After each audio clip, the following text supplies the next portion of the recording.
চতুর্থ শ্রেণীর স্টুডেন্ট। তো আজকে আমি তোমাদের ক্লাস নিব হচ্ছে, এটা হচ্ছে পঞ্চম অধ্যায় বিজ্ঞান, ঠিক আছে, চতুর্থ শ্রেণীর বিজ্ঞান। তো আজকে আমরা এই ৬৬ পৃষ্ঠার সাজেশন সমাধান দেখাবো, কারণ এতক্ষণ সাজেশন বানাইছি ক্লাস 6 এবং 7-এর, যার কারণে ভুলবশত বলে ফেলছি সাজেশন। তো আজকে আমরা এই ৬৬ পৃষ্ঠার সমাধান করব, আর পরবর্তীতে অধ্যায় 6-এর ভিডিও দেখার জন্য অবশ্যই সাবস্ক্রাইব মাই চ্যানেল।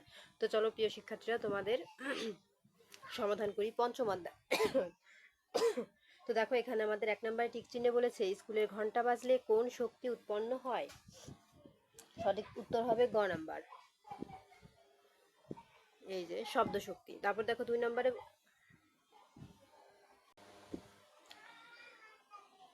নম্বরে আমাদের এখানে কি বলেছে দেখো, নিচের কোনটি বিদ্যুৎ উৎপাদনের উৎস নয়। তাহলে 2 নম্বর কি হবে, 2 নম্বরও হবে আমাদের গ নাম্বার, ঠিক আছে, এই যে চাঁদের আলো। এখন দেখো 3 নম্বরে কি বলেছে, রাসায়নিক শক্তি কোথায় পাওয়া যায়। তাহলে 3 নম্বরে হবে এটাও গ, ব্যাটারি, ঠিক আছে। এখানে প্রত্যেকটা উত্তরই কিন্তু আমাদের গ হবে, ঠিক আছে। তো আমাদের টিক চিহ্নের উত্তর কিন্তু কমপ্লিট।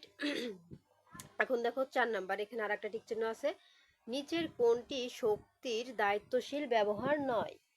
এখানে হবে খ নাম্বার উত্তর, ঠিক আছে, এই যে অপ্রয়োজনে গ্যাসের চুলা জ্বালিয়ে রাখা। তো প্রিয় শিক্ষার্থীরা, আমাদের টিক চিহ্ন হয়ে যাওয়ার পরে এখন আমি তোমাদের শূন্য স্থান পূরণ করে দেখাবো। এখানে 1 2 3টা শূন্য স্থান আছে, চলো আমরা এগুলো পড়ি ও উত্তর দেখি।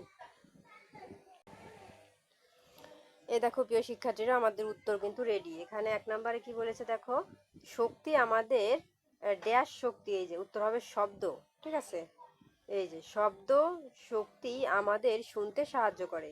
2 নম্বর প্রশ্নে কি বলা আছে, উঁচু স্থান থেকে লাফ দিলে উত্তর হবে গতি শক্তি তৈরি হয়। 3 নম্বর আছে গরম পানির ফ্লাক্স ব্যবহারে উত্তর হবে তাপ শক্তির অপচয় কমে। তো এই ছিল আমাদের শূন্য স্থানের উত্তর।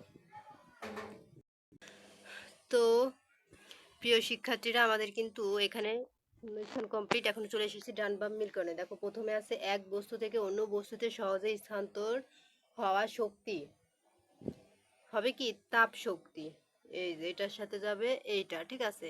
তারপর দেখো 2 নম্বরে বলেছে ফ্রিজের দরজা বেশিক্ষণ খোলা না রাখা ভালো অভ্যাস, এই যে এটার সাথে যাবে আমাদের এইটা।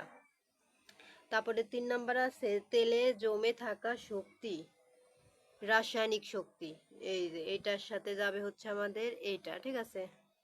তারপর আছে বাঁধ দিয়ে আটকে রাখা পানিতে জমা শক্তি কি হবে, এই যে স্থিতি শক্তি, ঠিক আছে। তো এই ছিল কিন্তু আমাদের উত্তর।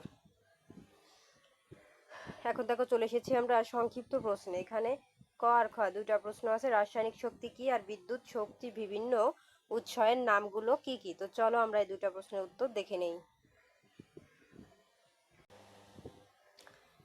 এই দেখো প্রিয় শিক্ষার্থীরা, আমাদের ক নাম্বার প্রশ্নে ছিল রাসায়নিক শক্তি কি কি। আমরা উত্তরে কি লিখেছি, যে শক্তি খাবার জ্বালানি তেল কাঠ গ্যাস কয়লা ব্যাটারি ইত্যাদিতে জমা থাকে তাই রাসায়নিক শক্তি। এখন দেখো 2 নম্বর প্রশ্ন আমাদের কি বলেছে, বিদ্যুৎ শক্তির বিভিন্ন উৎসের নামগুলো কি কি।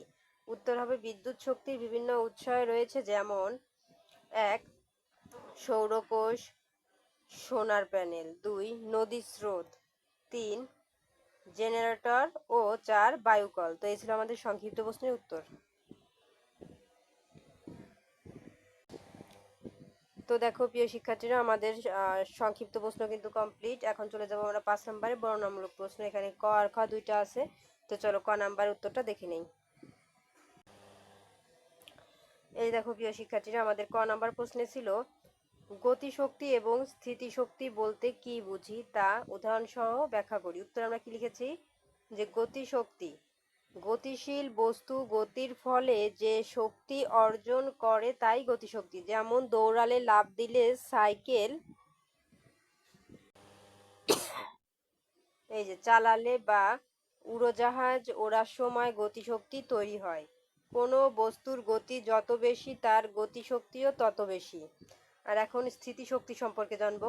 স্থিতিশক্তি হলো এমন একটি শক্তি যা কোনো বস্তুর অবস্থানের কারণে জমা হয়। তো তোমাদের দুইটা কারণ চাইছে, আমরা কিন্তু দুইটা কারণ, এই একটা কারণ আর আগে একটা কারণ দেখাইছে, দুইটা কারণ। তো এতটুকু লিখলেই কিন্তু হয়ে যাবে, ঠিক আছে। বর্ণনামূলক প্রশ্ন যেহেতু ক্লাস 4-এ পড়ো, ঠিক এতটুকু লিখলেই হয়ে যাবে। আর যদি কেউ বড় করে লিখতে চাও তাহলে যে উদাহরণ দিয়ে আরো অনেকখানি দেওয়া আছে পুরোটা লিখতে পারো, যে উদাহরণ দিয়ে এইটুকু। আর যদি না লিখতে চাও উপরে যেটুকু দেখালাম ওইটুকু, ঠিক আছে। এখন দেখো খ নাম্বার প্রশ্নে আমাদের কি বলেছে। দৈনন্দিন জীবনে, দাঁড়াও আমি কালারটা চেঞ্জ করি, কালারটা একটু নিভে নিভে আসছে, দেখো।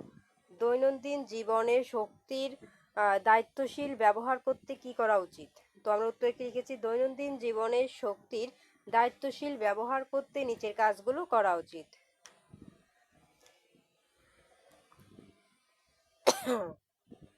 এই দেখো 1 নাম্বার লিখবা, ক্লাসরুম থেকে বের হওয়ার সময় বাতি এবং পাখাগুলোর সুইচ বন্ধ করা।